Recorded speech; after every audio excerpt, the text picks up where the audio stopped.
I know you visited the southern border, and I know how passionate you are about what's going on there and the crisis that has occurred in just the last 3 years. Why are you so passionate about making sure that Mayorkas is impeached? What we need to do is realize this is something the American people want to see. When you look at the tens of thousands of Americans who have died from fentanyl poisoning, and then you look at the issue of human trafficking, sex trafficking, the thousands of women and girls that have been pulled into sex trafficking by the cartels, the way the cartels have facilitated moving gangs, whether it's Tren de Agua, the Venezuelan gang, or MS-13 gangs, or the El Salvadoran gangs, moving them onto U.S. soil.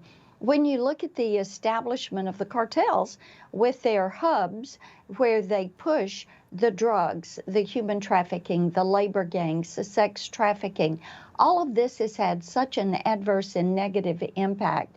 It is important that Secretary Mayorkas be held to account.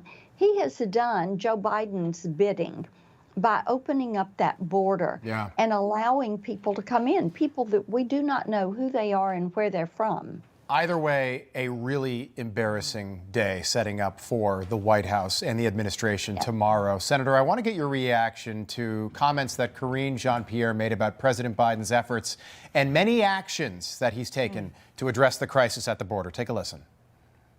The president has taken so many actions over the last 3 years, and he started off putting forth his own proposal, comprehensive immigration proposal, first day that he walked in, the first piece of legislation that he wanted to move.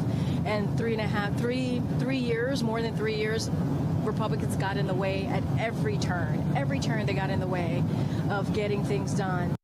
Senator, are you surprised that we've had several primaries and caucuses to this point, and in every state, the top issue is either immigration or the economy, yet the White House continues to do nothing to address the situation at the border, which to me is just a bad political decision for somebody running for president again in 6.5 months?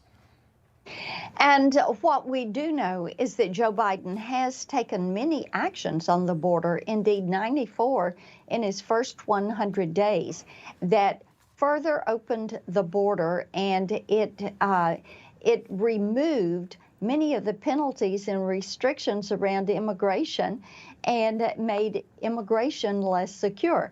That's what he's done. His border policy is an open border. The American people disagree with that.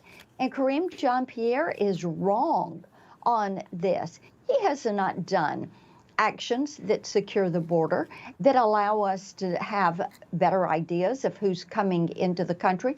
What he's done is to open up that area between the ports of entry and say, don't do it the legal way, just come on in, and we're going to grant you asylum. Or even more egregious, what he has done is to grant parole to millions of people. Parolee status has been very sparsely used. If you go back to President Obama, he did about 5,600 parolees per year, paroling people into the country. Trump had about the same number. Joe Biden in 2022 paroled 800,000 people, and in 23, 1.2 million. Rob, this gives them benefits. It gives them a work permit. It allows them into the country. Why is he doing this? Backfilling population in big blue cities, because they know they're going to lose federal funds, they're going to lose congressional districts, and they don't want that to happen. People are fleeing these cities.